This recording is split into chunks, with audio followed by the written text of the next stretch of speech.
câncer de pulmão tem cura? Fique comigo, você vai saber.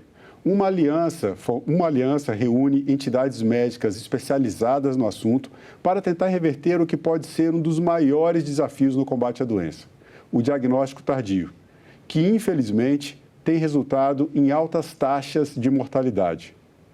Saúde pulmonar é assunto de cidadania e é por isso que eu entrevisto agora o Dr. Carlos Gil Ferreira, presidente de honra da Sociedade Brasileira de Oncologia Clínica. Doutor Carlos, muito obrigado pela sua presença em nosso programa. Seja bem-vindo ao estúdio da TV Senado. Obrigado pela oportunidade. Então, normalmente uma entrevista, quando a gente trata de um tema como câncer de pulmão, que é um problema de saúde pública, a gente começa falando sobre a doença. Mas a gente tem uma novidade que é justamente essa aliança contra o câncer de pulmão. Eu gostaria que o senhor falasse sobre essa união de entidades médicas especializadas para o combate à doença. Bom, essa união, na verdade, ela é inédita e nos dá muito orgulho. É a primeira vez que sociedades médicas se unem por um tema de saúde pública e de uma forma coordenada, né? As discussões para a aliança começaram um ano atrás e o lançamento oficial foi em novembro, durante o Congresso Brasileiro de Oncologia Clínica. E nos dá muito orgulho, né, a gente ter avançado tanto nesse período e ter podido, né, realizar esse congresso e ter, né, essa discussão no Senado Federal. E ontem, um dia antes de gravarmos essa entrevista, nós estamos gravando no dia 14 de agosto de 2024, teve o lançamento do primeiro Congresso Brasileiro contra o Câncer de Pulmão. E o senhor teve uma fala bastante contundente no plenário do Senado Federal, quando o senhor comentou que é uma doença muito negligenciada. Gostaria que o senhor falasse um pouco sobre isso. Na verdade, esse tema é um tema mundial hoje. Apesar de ser o câncer que mais mata no mundo, né, para você ter uma ideia, são 2.200.000 casos novos ano, com 1.800.000 óbitos por ano. Apesar disso, mundialmente, a doença nunca teve a atenção que deveria ter. Embora existam políticas de controle do tabagismo mundialmente, estratégias de detecção precoce, de rastreamento e de cirurgia precoce, elas demoraram a acontecer no mundo. E tem várias explicações para isso, né? Inclusive, a Associação Internacional para o Estudo de Câncer de Pulmão, que é uma organização global, vem trabalhando para isso. Talvez tenha relação com a própria causa, ou nos 80% dos casos, o câncer de pulmão é causado pelo tabagismo. E o fato de que, já que os pacientes fumavam, né, eles teriam alguma culpa, entre aspas, da ocorrência dessa doença, o que não é fato e não é justo. Então, isso vem mudando mundialmente, tem muita discussão de saúde pública sobre isso, e a gente fica muito feliz que isso está acontecendo de forma quase que simultânea com outros países dentro do Brasil. O problema do tabagismo realmente é associado ao câncer de pulmão, apontado como maior causa, e não tem dúvida se 80% a 85% dos casos de câncer de pulmão são associados ao tabagismo. Mas nós conversávamos um pouco antes de começar a entrevista que existem também, claro, nesses outros 20% de pessoas não fumantes, e nesse grupo de não fumantes, o número de mulheres que desenvolvem o câncer de pulmão supera o de homens, o que é o contrário no caso do tabagismo. Que outras formas de desenvolvimento da doença, que outras causas levam pessoas a desenvolver o câncer de pulmão além do tabagismo? Realmente esse número vem crescendo. Existem causas que são já definidas, tá? Então, por exemplo, trabalhadores que operam em minas de urânio, são expostos à radiação, têm mais chance de ter câncer de pulmão. Indivíduos expostos a um gás chamado argônio ou expostos a asbesto, né, que era muito utilizado na indústria naval. Mas além dessas causas que são claramente definidas e raras, existem os outros quase 20% dos pacientes que a gente não identifica a causa, tá? Um estudo recente na Ásia, a maior parte desses pacientes, como você mesmo frisou, são do sexo feminino, 2/3, e grande parte desses pacientes estão concentrados na Ásia. E um estudo recente chinês sugere que poluição ambiental possa ser uma causa, mas isso ainda está sendo investigado. Da mesma forma, por que as mulheres seriam mais propensas do que os homens? E isso acontece também nos tabagistas, né? Então, para a mesma carga de fumo durante a vida, se ela é igual entre um homem e uma mulher, a mulher tem sempre um pouco mais de propensão a câncer de pulmão, talvez algo ligado ao hormônio ou o que a gente chama do cromossomo X, que é o cromossomo feminino. Isso ainda é objeto de estudos no mundo inteiro, inclusive no Brasil. Bom, logo no começo da entrevista, eu trouxe aqui a pergunta, a gente vai voltar na pergunta sobre a cura do câncer de pulmão, mas esse grande desafio que leva também a essa sua observação sobre a negligência, né, em relação ao tratamento da doença, O diagnóstico precoce precisa, obviamente, de a pessoa ir até o médico, procurar. Mas que sintomas, que sinais o corpo dá para que a pessoa possa entender que é necessário fazer um rastreamento, fazer um exame médico? Que sintomas podem ser os sinais de alerta para que alguém procure um médico especialista e examine o seu pulmão? Essa pergunta é muito importante. Eu vou dividir ela entre os indivíduos que fumam e que não fumam. Entre os que fumam e que geralmente têm algum tipo de tosse, algum tipo de sintoma respiratório causado pelo cigarro, qualquer mudança desse sintoma, ou seja, um aumento da tosse, uma perda de peso, tosse com um pouco de secreção com sangue, esse indivíduo deve imediatamente procurar ou um clínico, ou um médico de família, ou especialmente um pneumologista. Para os não tabagistas, que geralmente não têm sintomas respiratórios crônicos, qualquer sintoma respiratório que permaneça por mais de 15 dias, esse indivíduo deveria procurar atendimento médico para ver se ele precisa ou não ser submetido a algum exame, como, por exemplo, uma tomografia de tórax. Esses sintomas para não fumantes, o que seriam, por exemplo, o senhor falou um sintoma que dure 15 dias, seria uma tosse persistente, há outros sintomas além da tosse que devem ser observados? Sim, a tosse persistente, algum tipo de dor torácica, tá? Ou algum tipo de mudança no padrão respiratório, o indivíduo que de repente passa a ficar mais cansado por subir uma escada de uma forma repentina. Então, qualquer uma dessas alterações, ele deveria imediatamente procurar um médico e ver, repito, se há necessidade ou não de fazer algum exame complementar. O diagnóstico precoce permite a cura do câncer? Permite a cura do câncer. Essa é a grande mudança de chave no câncer de pulmão, tá? A gente sabe que aqueles pacientes que fazem um diagnóstico no estágio inicial, que a gente chama de estágio 1, esses pacientes podem ser curados em acima de 70%, 80% dos casos e muitas vezes somente com a cirurgia, não necessitando de tratamento complementar com radioterapia ou quimioterapia. Então, o impacto de programas de diagnóstico precoce, eles impactam não só a curabilidade do paciente, aumentando ela de forma quase que exponencial, mas também reduzem o custo para o sistema de saúde. Se eu consigo identificar esse paciente numa fase precoce, operá-lo de uma forma ideal, esse paciente tem grande chance de ficar curado e voltar para o mercado de trabalho e para a vida social e familiar o mais rápido possível. Bom, o tabagismo é um dos problemas, é o maior problema. A pessoa que fuma, ela deveria fazer exame pelo menos uma vez por ano, ainda que não tenha nenhum sintoma? Essa é a grande mudança no mundo na última década, tá? Estudos anteriores aos últimos 10 anos foram erráticos no sentido de mostrar ou não se, por exemplo, na época era usado o raio-x de tórax, se pegar indivíduos que fumam ou que pararam de fumar recentemente, fazer raio-x de tórax, isso não levava a um diagnóstico precoce preciso.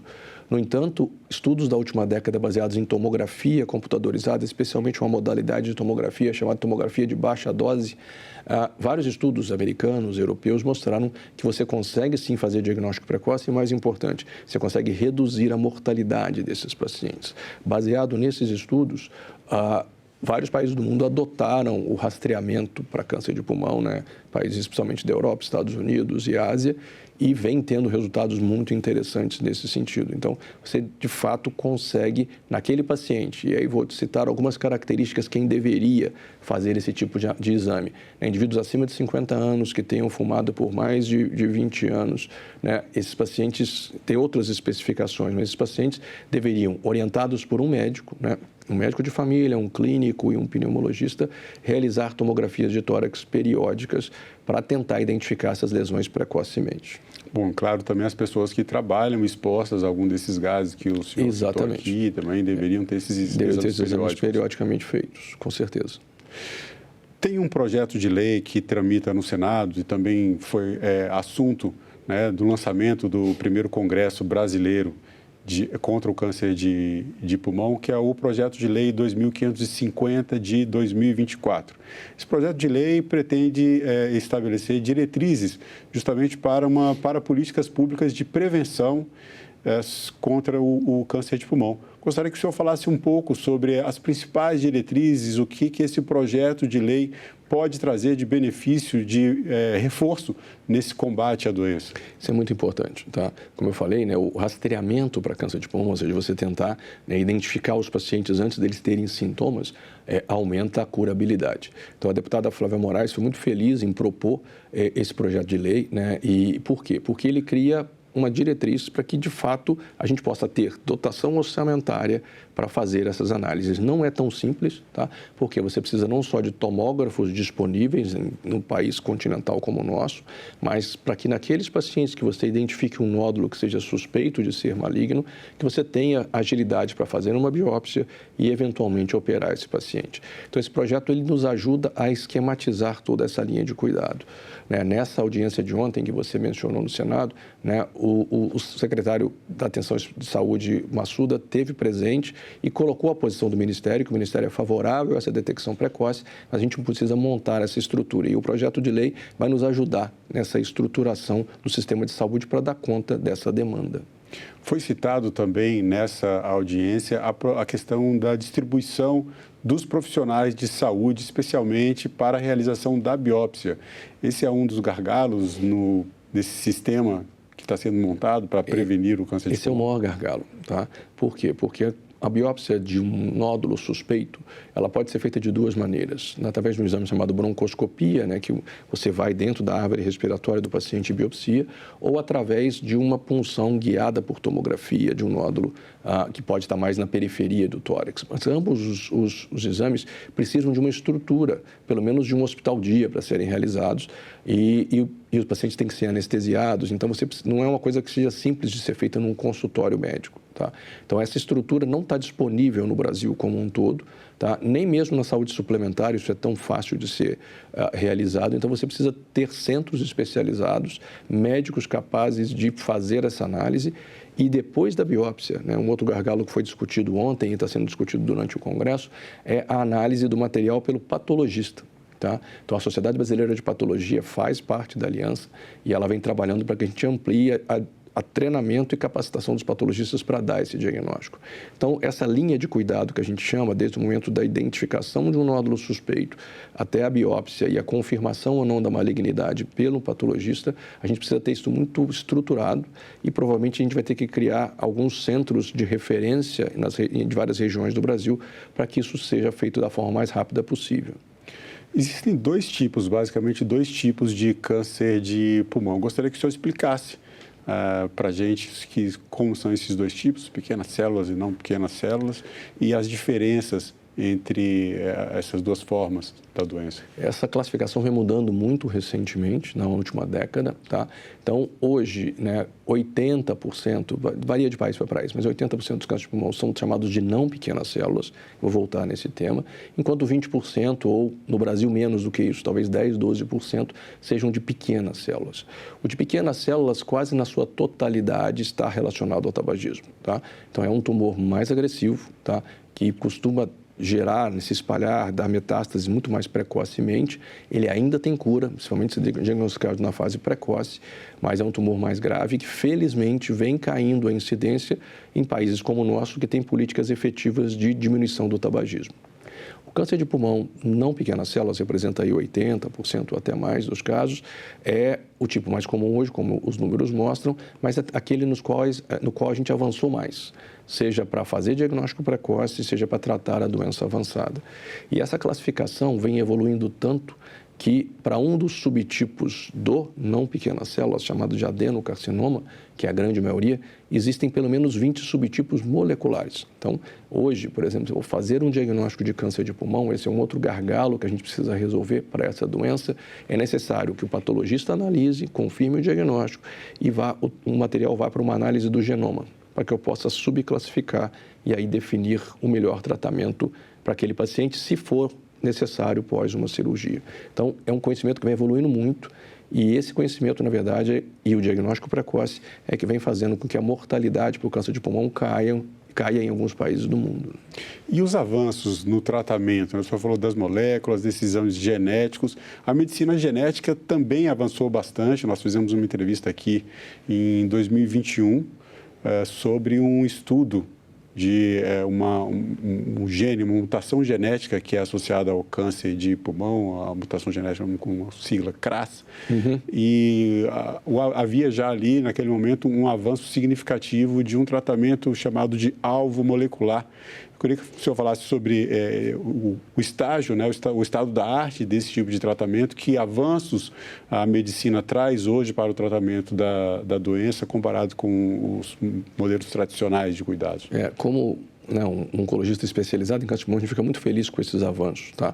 Na verdade, a gente fala que a última década a gente viveu uma revolução, tá? Então, eu vou tentar explicar separadamente. Então, se eu tenho um paciente com tumor avançado, tá? Então, esse paciente, infelizmente, não foi feito o diagnóstico precoce, eu já tenho um tumor avançado. A gente tem 3 modalidades de tratamento sistêmico, ou seja, tratamentos que atingem o organismo como um todo.